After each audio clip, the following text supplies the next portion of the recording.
We're here to talk through this Yajilin puzzle. It's not the hardest puzzle that we had this week, but it's a style we've never talked through before, and it felt like it was a good time to finally introduce some notation ideas and talk through some useful strategies to think about in solving puzzles like this. One of the things I dislike about other providers of Yajilin is that most of the clues are, at least some of the clues in the grid will be gimmies, like a 3 that has just 5 cells left with it. This puzzle has no gimmies, but it has at least this one clue, which is one off from it, which will need to have 3 shaded cells and just enough space that there's sort of an either or choice in each block of these cells for where those go. But when you get a scenario like this presenting in the grid, it gives a really good opportunity. One of the sort of powerful kind of counterfactual logics you can use in a Yajilin puzzle is to consider how a given shading will lead to a domino effect, either upwards or downwards in this case, that block off exits. The only cell that really affects us here will either be things along this border or specifically this clue. And so one thing to notice is if we shaded this cell, we'd shade these 2 cells, but we now have made a way that has just one entrance and no exit. And so if you're good at seeing the forcing patterns in grids like this, you can pretty quickly unshade that bottom cell. That's at least maybe one of the easier starts in this puzzle, but there's still information to get from other clues that are close to needing shaded groups. One of the more enticing maybe is this one that has 7 options. You can't draw clean X's in the grid like here where it's one of 2 cells. Here you actually have the first black cell will be in one of these 3, the second will be in one of these 3, and the last will be in one of these 3. But you should be aware that having constraints right over here is going to really affect the scenario just to the left. And there are actually 2 different ways you can think through this and force things. The first is cells like, say, this one will force the clue like there, so like this one will force a clue there. This cell in particular, if it is shaded, it shades this, makes a cul-de-sac. That's one way you can quickly shrink the possibility space here and get just a black cell in one of these 2. Another way is to actually think about these 2 together, and if this cell is shaded, this cell is shaded, those collectively actually block all 3 of these cells where we know a black must sit, and so you'd actually force a problem. So 2 ways to go at this is to show that this is a loop cell, or different ways to show that this cell here I'm shading right now must be shaded, but either way it's thinking of clues that are in adjacent rows or adjacent columns, in this case adjacent columns, that are going to place cells right near each other when shaded. That will cause problems with the rest of the grid. I'll just put in the dark either ors that we know at this point and go from there. I'll fill in the little loop bits I know. Another thing to work through with puzzles like this is there's always the opportunity to mark as loop cells, cells that are adjacent to any cell that just has 2 entrances and exits. The most obvious people will recognize as a corner. It must be used twice or must be shaded. So a cell like this or a cell like this can't be filled with blackened cells. These are actually not the most useful in this puzzle to shade, but they exist in various spots. All of these are corners. Pathway unions are actually pretty key to mark, and so a cell like this or this or this again are touching cells like these that have just 2 entrances and 2 exits. You can't shade a cell near any of those. And the reason that is important is it actually now sets up this row, which looked like it had 8 choices, to really just have 6. And that means there's a blackened cell there, a blackened cell there, a blackened cell there. This scenario, if the loop ever entered in this direction, is going to force 2 shaded cells out and cause a problem, so we actually can quickly deduce that the shaded cell is to the left here. And that's sort of good headway for that area. There's not as quick a route to use with this 3 across clue, although there's certainly some counterfactuals involving this that are helpful to think about, but whether it's in or out of the loop is a little challenging right now.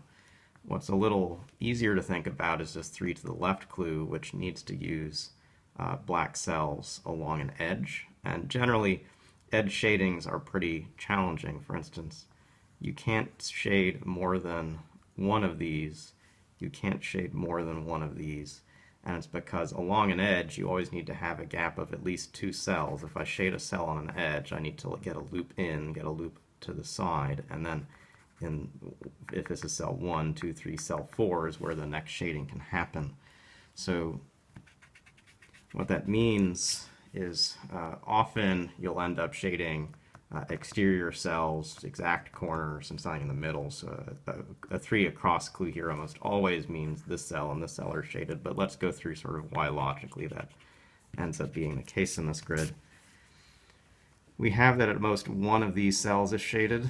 Again, if both are shaded, we're going to get a blocker here. So this is where one cell can sit. At most, one cell can sit shaded in this space. Again, if it were 2, they'd leave a stranded spot in the middle. So we have 1, 2 accounted for. This is the third in that corner. We now get an X in one of these. We know one must be there, the other will be there. This is a cul-de-sac. Again, we don't want the loop to enter this, so the loop does not. We get a shaded cell. That gives us this. We now actually pass through this path and identify the third shaded cell there rather quickly. The last deduction, well, I guess there are 2 more. The last deduction up top that will be helpful is, again, a counterfactual one of seeing sort of the problem with shading this cell, which is you're going to force a path this way and you're going to force a path this way. And so this is going to need to actually have 3 joins to it. So you can deduce this cell is shaded as one route forward. What I want to do before focusing on that, though, is talk about the last kind of uncommon pattern, but one that's interesting in this puzzle and useful to see in general in any kind of loop puzzle, which again has to do with end counting. You always need an even number of ends into and out of any area you can circle. We know from this clue that 2 of these cells are shaded, and we also know from the loop I've drawn that we have 1 end coming in, so we are going to have 1 or 3 potential ends coming out. But if we're shading 2 of these cells, we really know we must have 1 end coming out. And now you should think about the fact, at least in a puzzle like a Yajilin, some of the shadings that do an either or, like shaded, unshaded, shaded, unshaded, or vice versa, what I have down here, they're going to make channels, and in a space like this, you'll have as many channels as you have shaded cells. So if both of the shaded cells come to the right like this, or if both come to the left like this, we're going to have too many ends in the space. The loop can't possibly close and not have a free end. You need to have an even number of connections. So the only actual way to shade this area is to leave the middle wide open, which allows just 1 end but not 2 to come out somehow. And having done that, the shaded cells drive the loop nearby in pretty quick ways like this. That actually is what some people will do as the last step of the puzzle, because the grid kind of solves, once we push ahead from this shading, the grid kind of solves to leave this place empty. The rest quickly fills. But those are the sort of medium level difficulty rules that once you learn to use, you can really do a lot with. The shading of all these cells will just drive loop connectivity. Again, every time we know the loop can't come together, we'll just mark that in. We've made a cell that can't be anywhere else. We've got this. We have to get 3 cells shaded in this space. There is a shaded cell in one of these. There's a shaded cell in one of these. And critically, it can't be both, so I'm marking when I have a sort of single cell that would form a cul-de-sac if I shaded both. I am marking exactly where one goes, exactly where a second goes, and this is the third over here.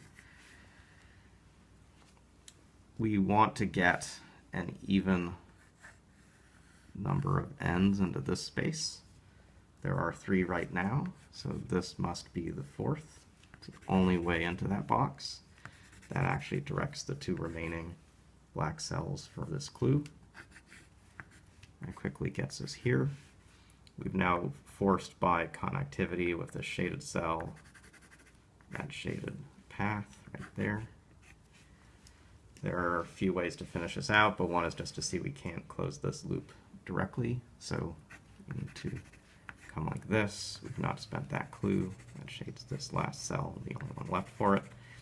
And we finish out this puzzle. It doesn't actually need to take anywhere near as long as we took to talk through it, but I think it at least presented a few challenges in where good notation and certainly good square tracking along edges, and certainly edges as they develop during the puzzle, can get you through things much quicker than maybe if you're just using trial and error only and not notating sort of what are problematic spots to look at. So I hope you learned something in general about Yajilin, and we'll enjoy it when we feature it again in the future.